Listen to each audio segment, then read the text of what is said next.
Hey everyone, welcome to Mayfair and this is my very first video and I'm so excited to share my handmade jacket with you. I hope you'll enjoy this journey with me. So here's the main fabric I'm using along with some denim scraps. I'll be using these pieces for the pocket and the collar. I drafted this pattern myself. If you'd like a tutorial in another video, tell me in the comments. Now marking the seam allowances on the fabric. Here you can see all the patterns laid out, ready to be cut. So first, I sew the back yoke to the bottom part of the jacket.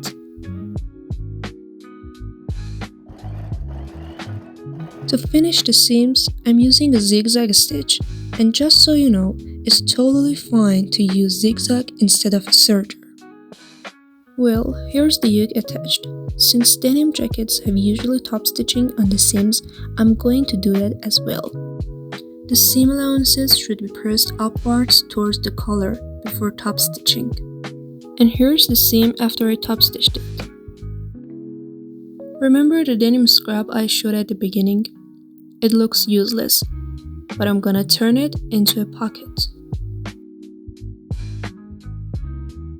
Measure a rectangle 12 by 15 centimeters and cut it out. I finish all the edges of the pocket with a zigzag stitch.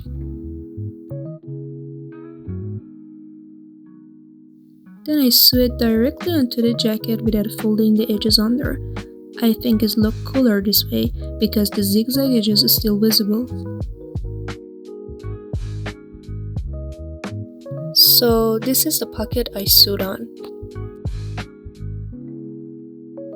I also added another one on the other side, slightly below the waist, measuring about 12 by 10 centimeters. Connecting the front shoulders to the back and sewing them together.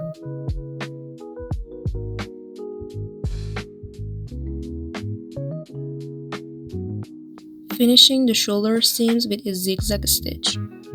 Just like with the back yoke, I'm top stitching the shoulder seams, but this time I'm pressing the seam allowance toward the back. I finish the bottom placket edges with a zigzag, then fold them to the inside and stitch all the way down. I prefer to sew this part after attaching the collar. For cutting out the collar, you'll need two identical pieces.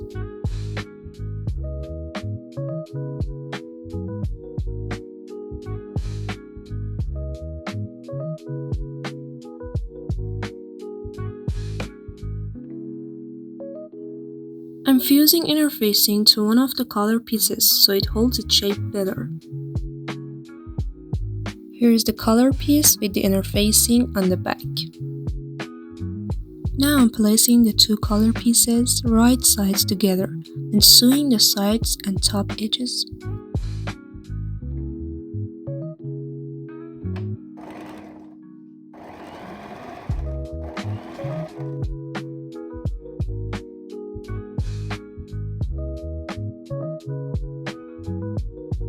After sewing, I'm trimming and turning the corners out with the tip of my scissors.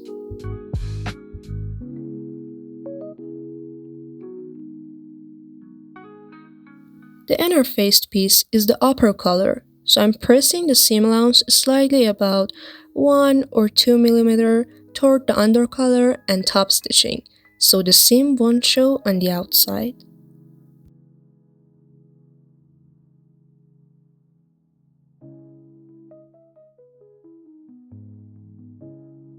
Now I'm attaching the collar to the neckline.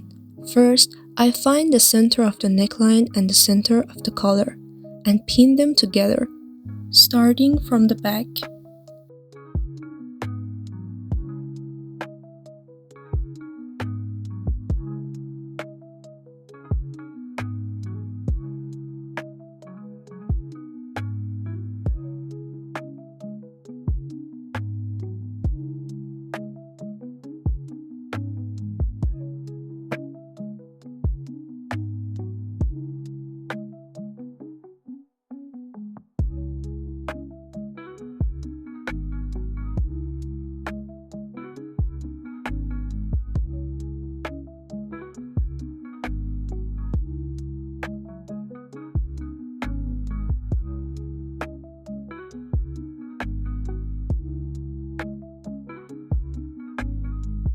Then I fold the edge of the upper color under and top stitch to cover the seam.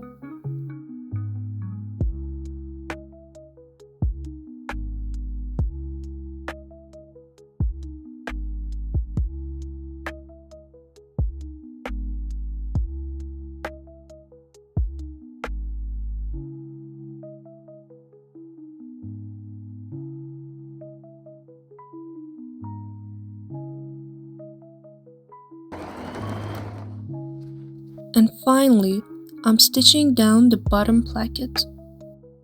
So here's the sleeve piece. I cut it a little wider on the sides because I want to gather it at the sleeve cup. This is how I gather it the sleeve cup.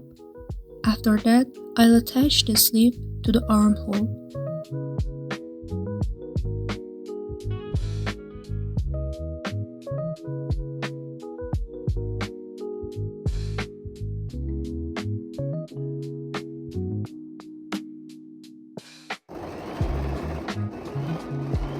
Next, I'm sewing the side seams all the way down in one go, from the sleeve to the sides, just like in a kimono.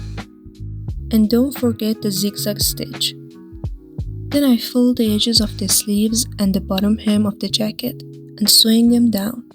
Here you can see the finished edges. And this is how it finally came together on me. Thanks for watching.